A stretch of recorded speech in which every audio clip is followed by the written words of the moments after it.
욥기 세 번째 시간입니다. 오늘 말씀은 욥기 2장 1절부터 3절 말씀입니다. 13절 말씀입니다. 3절부터 6절 말씀까지를 한 목소리로 합독하고 욥기서 2장 전체를 보도록 하겠습니다. 자, 그러면 욥기 2장 3절부터 6절 말씀을 한 목소리로 합독하겠습니다. 여호와께서 사단에게 이르시되 내가 내 종 욥을 주의하여 보았느냐. 그와 같이 온전하고 정직하여 하나님을 경외하며 악에서 떠난 자가 세상에 없느니라. 내가 나를 충동하여 까닭없이 그를 치게 하였어도 그가 여전히 자기의 온전함을 굳게 지켰느니라. 사단이 여호와께 대답하여 이르되 가죽으로 가죽을 바꾸오니 사람이 그의 모든 소유물로 자기의 생명을 바꾸올지라. 이제 주의 손을 펴서 그의 뼈와 살을 치소서. 그리하시면 틀림없이 주를 향하여 욕하지 않겠나이까. 여호와께서 사단에게 이르시되 내가 그를 내 손에 맡기노라. 다만 그의 생명은 해하지 말지니라. 아유. 하나님이 우리의 삶에 이렇게 하신다면 참 힘들겠죠. 재산만 없어도 우리가 사실 뭐 많은 재산이 있는 것도 아닌데 돈이 없다 그러면 얼마나 또 힘듭니까? 근데 아프다 그러면 더 힘들지 않습니까? 그렇죠? 근데 참 욥의 신앙이 좋은 게 이런 환난을 당해도 나는 당신의 것인데 당신이 영광을 받으시는 게 당연한 거고 나는 받기도 했으면 없기도 할 수 있는 거고 또 하나님 주신 몸이 또 이렇다면 또 이 몸을 또 이렇게 또 힘들게 하시면 또 받아야죠. 이런 신앙, 물론 내가 안 태어났으면 십자라고 하는 그런 고백도 하긴 하지만 나중에는 그죠. 참 대단한 믿음의 사람이고요. 우리가 하나님에 대한 신뢰가 이런 신뢰가 돼야 될 줄 믿습니다. 자, 욥기 1장 2장은요. 욥기서 이야기의 발단이면서 그래도 재미있는 이야기예요. 더 나중에 뒤에는 좀 모르겠지만 중간에 이 전개 이런 뭐 위기 이런 부분은요. 막 이거 봐야 되나 싶을 만큼 사실 좀 힘든 부분도 사실 있습니다. 자, 어쨌든 자 욥의 이야기 전개의 핵심 소재가 바로 동방의 의인 욥의 고난입니다. 재난에 대한 이야기죠. 하나님의 보좌 앞에서 이걸 천상회의라 그러는데요.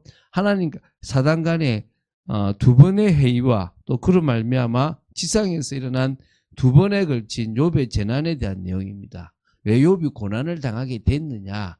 아무 죄 없이 아무 잘못 없이 고난을 당하는 거죠.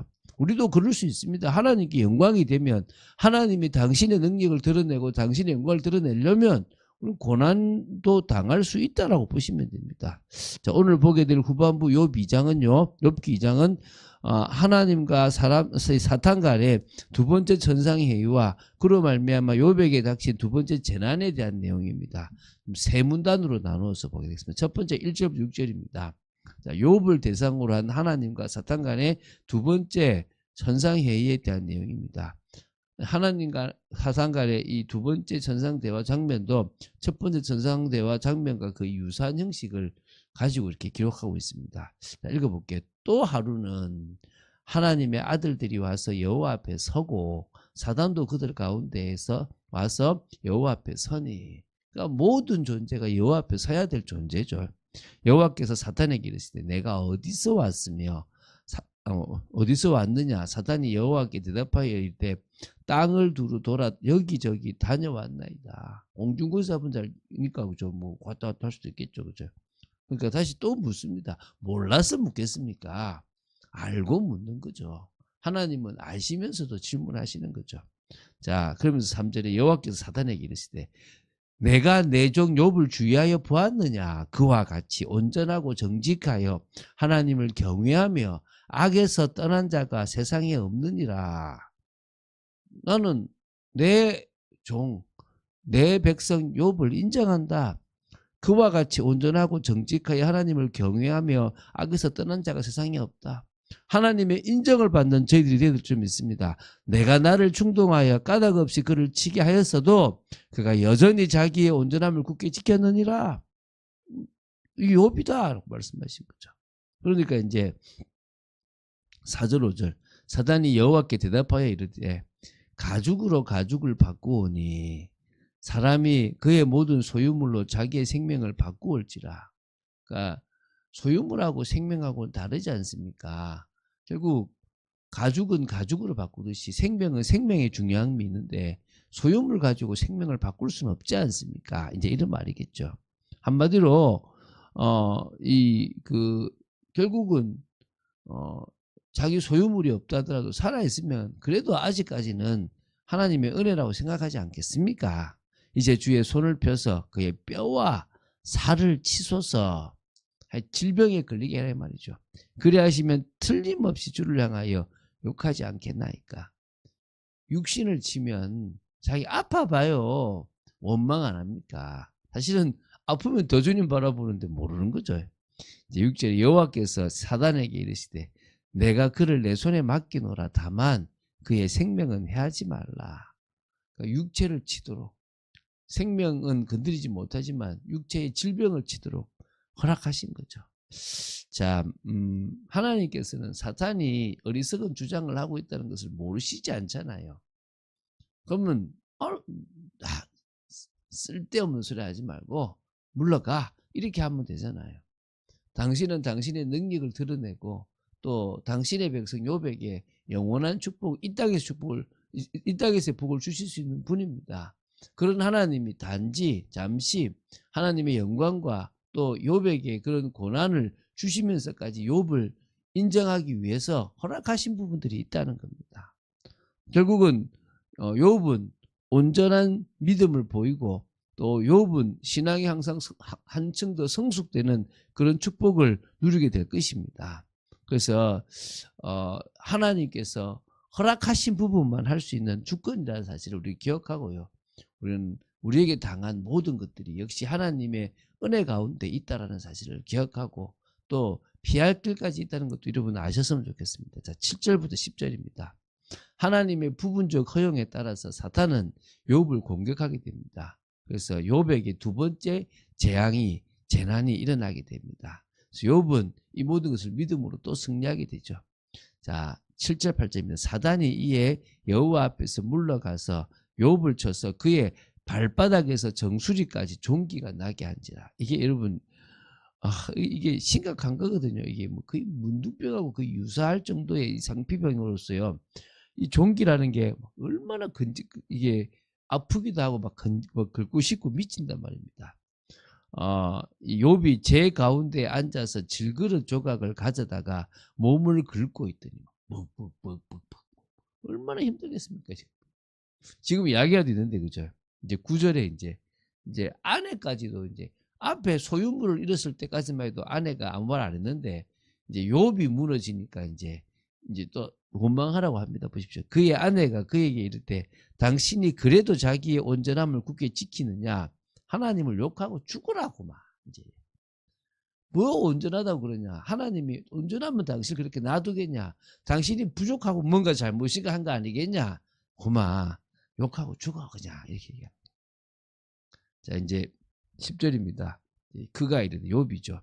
그대의 말이 한 어리석은 여자의 말 같도다. 당신은 왜 이렇게 어리석은 소리를 하냐? 우리가 하나님께 복을 받았은즉 화도 받지 아니하겠느냐? 주신 것도 여호와시고 취하실 것도 여호와시뿐만 아니라 복을 받았으면 뭐 벌도 받을 수 있는 거고 화도 받지 않겠느냐?